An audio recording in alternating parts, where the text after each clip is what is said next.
Hey, there we go. There we are. Hey guys, so this week we are discussing Hannah Mary Tabbs and the Disembodied Torso. And we decided to call this episode Tabbs and the Torso. There we go. There we go. Keep it simple. All right, so this case begins in February of 1887 when a carpenter in a small village called Eddington, Bucks County, Pennsylvania, so a little north of where we are right now, found a brown paper package near a pond. So, of course, human nature being what it is, he digs in the bag and realizes that it contains a headless, limbless torso of a racially ambiguous, am I saying that right? Ambiguous person. All right, so it seemed like the kind of crime that would likely go unsolved, but police quickly zeroed in on a Black migrant worker named Hannah Mary Tabbs. So, who is Hannah Mary Tabbs? Gotta stop that day drinking. Yes, please do. So what we know about Hannah Mary is she was born Hannah Mary Smith in Anne Arundel County, which was a slave state in Maryland. It's a slave state, meaning just slavery was still in existence during this time. Mm-hmm. She was born in and around 1850. So she grew up during the height of the Civil War.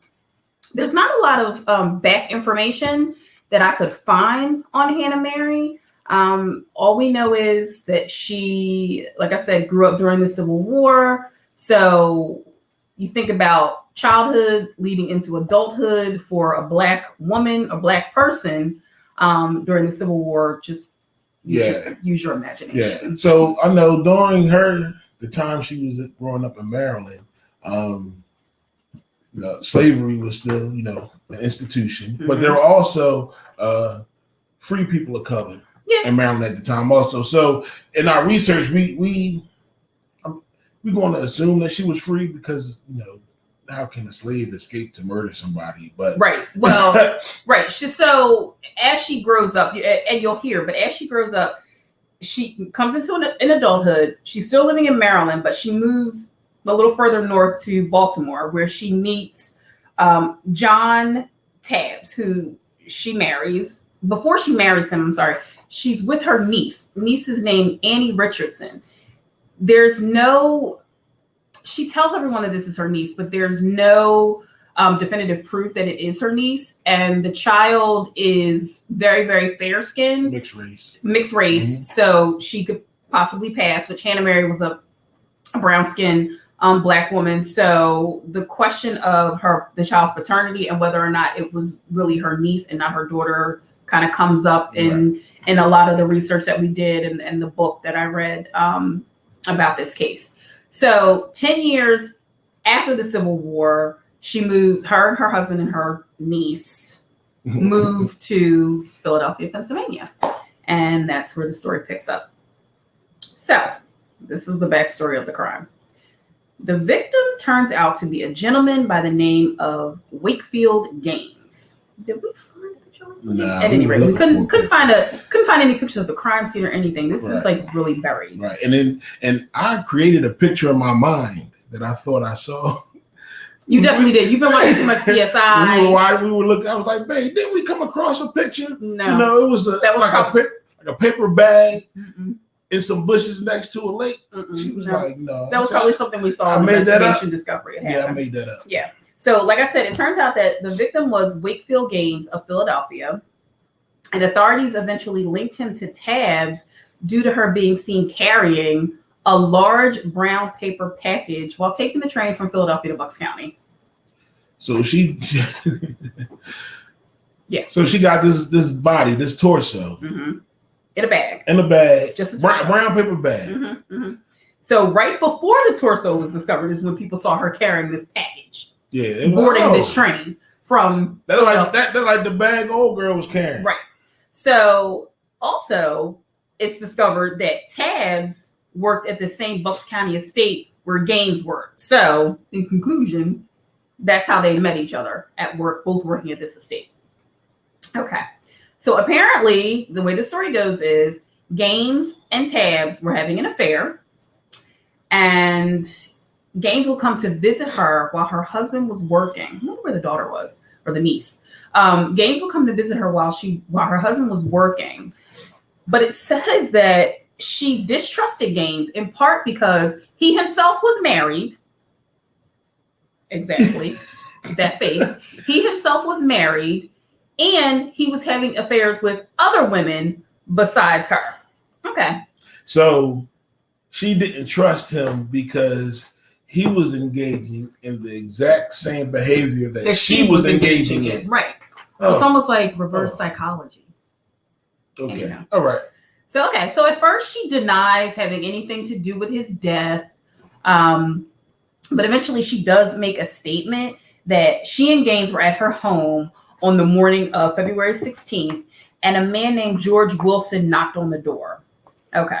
She goes on to say, hello, Lizzie. She goes on to say that Wilson apparently knew the whereabouts of Tabs' niece, the one that we talked about earlier, Amy Richardson. You just asked where she was. She's missing. Right. So allegedly, she had left Tabs' home several months ago without explanation, but I think I know why, and you're going to know too once I tell you the rest of this story. And according to the statement, Tabs and Wilson got into a fight, right? And Wilson wound up hitting Gaines over the head with his chair, just kept hitting this man in the head with a chair. Yes, that's Mr. Wilson, the one who came knocking on the door. Which, by the way, he's younger than Tabs, right? He is younger than Tabs, but so was Gaines. Gaines, the one she was having an affair with, was 10 years younger than her. So, yeah, whatever. But anyhow, so it's the way she's telling her story is he hits Gaines over the head and then takes his body to the cellar, undresses him, and then uses a cleaver from her kitchen to chop up his body. So she said that Wilson disposed of the head, the arms, and the legs, and she took the rest of the torso with her to Bucks County. Now, you're using a kitchen knife to dismember a body. How long did that take? A cleaver. I would imagine a while. I would imagine that it was pretty gruesome, and there was a lot of blood and and then not to mention, no matter how sharp it was when it started, after your first couple of whacks, it's going to start to become blunt and become even more difficult. Yeah, that's disgusting to think about. But I watch autopsies on YouTube. So anyhow, so of course her statement raises questions, especially about her relationship with these two men. Like, what is the true relationship between Wilson and Gaines, which really is never answered. So she said that she acted the way that she did because she realized Gaines had been chopped up and it happened in her house. Okay. So soon, because an investigation does begin, Wilson is taken into custody and he is looked at as the primary suspect in this dismemberment. But they were looked at him primarily because they didn't believe that a woman, right, whether she was black or not, right, could commit this crime, right, dismembering the body. The way that it goes is, now we're talking about right after the Civil War. So it's not believed that a woman, even a black woman, which I hate saying that, but even a black woman could commit such a brutal act. We're saying that because that's how the text is. That's saying. Exactly what that's the how text they were said. thinking, right, at that time, right. And I don't know if it's that 1887, 134 years ago. That newspaper clip, does it mention her race in that clip? I don't know. No, it just talks about him. Yeah. It doesn't mention her race. Yeah. Okay. So then it goes on to say that authorities soon discovered through interviews with her neighbors, this is with Tabs' neighbors, that she's not this demure lady that she pretends to be when she's dealing with white people. Mm-hmm. So she has quite a reputation in the Black community of violence and fraud. She consistently assaulted people Throughout her life, she's used many aliases and false identities. And when I say threaten people, she often threatened members of her own family, including her husband. Oh, so she was which brings me reckless. Right. Which brings me back to, that's probably why the niece up and left without saying anything. Yeah, she's like, this, she crazy. I don't have to deal with this anymore, especially once you reach adulthood, right? So, and from what I understand, the husband, I feel bad for this husband. It said that he was a hardworking man. He was a veteran. Like, he was in the war. He served in the freaking Civil War. He was a hardworking man. He was a good guy. But this woman was just, she was out of control. But like I said, she was a Black woman raised in the South in a slave state. So she saw a lot of stuff. Exactly. That's what I was going to say. So you don't know her experiences. You don't know what happened to her in life that led her to this moment in time, and to have the mentality to do something like this. So I mean, she got away with a lot of crimes, especially mainly in the Black community, because people were disassociated from ethical justice and policing. I mean, the late 1800s, early 1900s. Police didn't care. Then or now. So I'll say some. Sure. She knows that she can't act this way among white people or when she's around white people because there's going to be consequences. But among Black people, it was practical to be a tough customer in a period when Black women were powerless, which she acted like that around white people back then. She messed around being this Millie maid. Don't come work for me. Be my maid. Black women were powerless and had no protection. So you start to realize that, if I develop this reputation as being someone not to mess with, then pretty much get away with anything. All right. So Wilson, our guy Wilson, you want to? Oh, Wilson. Yeah, Wilson. Young Buck. This is the one who's accused of the dismemberment. Her co-conspirator. Her co-conspirator. Her co-defendant. Right. So eventually he makes a statement to the police and he admitted to fighting with Gaines after a dispute over the whereabouts of Tabbs's niece. Okay. So, but he claims that Tabbs is the one who gave him the package. Like, she dismembered the body. He said she dismembered the body and gave him the package with the head and the limbs. In her story, she reversed the roles. Correct. Yeah. Correct. And that he threw it into a nearby river, which happens to be the Schuylkill. Oh. The Schuylkill River. Look, this is 1887. So look how long they've been putting bodies in the Schuylkill. Exactly. That's exactly right. So after that day, after she gave him the package to dispose of, he claims that he did not see her again until meeting her at the police station on February 23rd. She was arrested for her part in the crime.